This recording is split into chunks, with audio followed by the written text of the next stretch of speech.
ఇరాన్కి సంబంధించి రాజధాని దగ్గరలోనే చాలా ఆయుధాగారాలు ఉన్నట్టున్నాయి.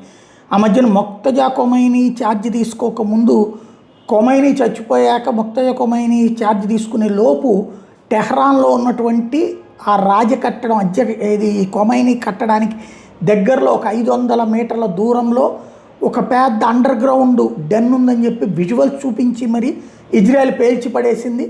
పెను విధ్వంసం జరిగింది. ఆ కింద మిస్సైళ్ళు, రాకెట్ లాంచర్లు కూడా ఉన్నాయి, అవన్నీ పేల్చామని చెప్పింది. అట్లాంటివి చాలా ఉన్నాయి మా దేశంలోని. ఆ తర్వాత ఇరాన్ చెప్పుకొచ్చింది. ఇప్పుడు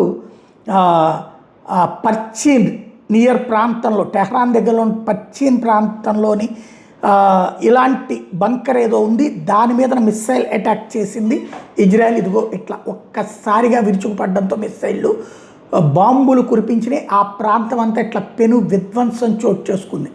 తద్వారా ఇరాన్లో ఉన్నటువంటి స్థావరాలను ఒక్కొక్కటి ఇజ్రాయెల్ గుర్తించి మరీ మిస్సైళ్ల దాడులతో లేపేస్తుంది అన్నటువంటి విషయం మరొకసారి స్పష్టమవుతుంది.